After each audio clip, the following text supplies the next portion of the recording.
Hello everyone, this is V-Rod and welcome to The Fallen World, where we take a look at the dark side of humanity. This video is going to be part 2 of my series of the Jim Jones tapes. Today we're going to take a look at a conversation between Jim Jones and John Maher of the Delancey Street Foundation.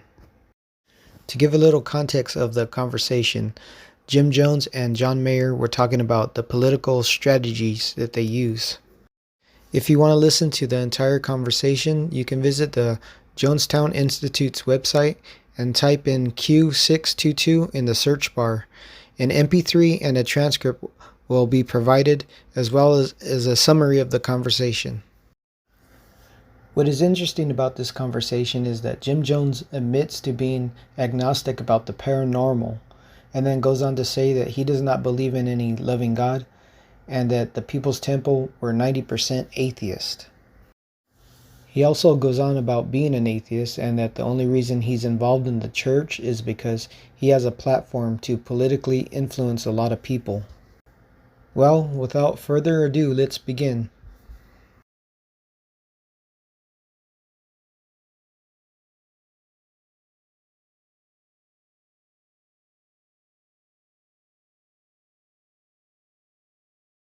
Quite frankly, Jim, when I first heard People's Temple, I said, oh, God damn, another fucking preacher, right? Yeah. And I know the feeling. It was a real shot in the arm, not only just to see the temple, but to see some people out on the street actually doing some things for some real causes in a disciplined and adult fashion instead of just a bedlam. I mean, it's... Well, I'm really heart-mind with you. I'm, an agnostic. We have some emphasis on the terms of paranormal, because it brings results. There is something to therapeutic healing, all medical science is proving, but we don't link that with any kind of causative factor of a loving God. Off the record, I don't believe in any loving God.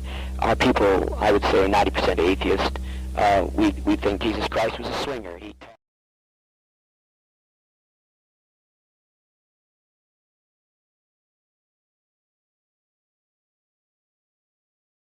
You see, we're linked not only as People's Temple. I have my own bishopry of the churches I've founded of about 70,000 members altogether, but I'm in official capacity. Assistant DA, who's a member, is also in official capacity in the regional denomination of 2 million, that statewide.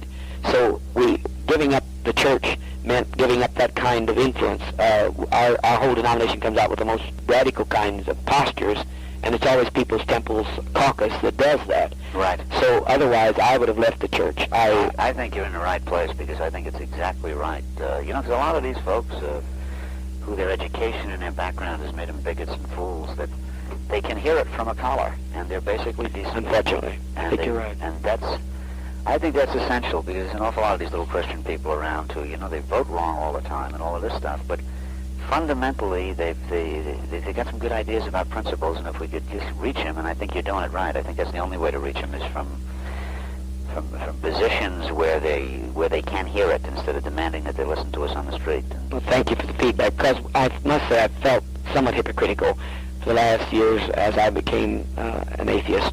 I have become... You feel tainted by being in the church situation. But of course everyone knows where I'm at. My bishop knows that I'm an atheist. He knows that I recognize only love when I'll say God is love. Well, you heard my preaching, right? Where I'm at.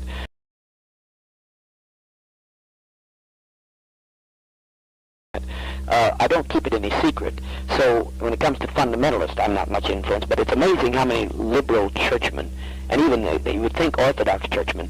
Now, for instance, the head of the Ecumenical Council, I don't know whether you know him, Dr. Lynn Hodges. It's over all the Jewish, Catholic, and Protestant churches in this entire Bay region. Have you ever met him? No, I haven't, sir. That man is American Baptist, an official in the American Baptist Church. He comes here, he knows how I feel, and when he heard of this article, he got in there, he went into the Chronicle. He said, now, if you bother Jones, I'll have so many preachers in here that it'll bug you to death. Now, there are a lot of closet atheists in the church. I mean, he must obviously be, because he's heard me say the most outrageous things, and he still supports me, because he says, you do, he told the Chronicle, and gave me a copy of what he sent to them also. He said, Jim Jones and his church does more by accidents than all the other churches do by design. Well, there you have it.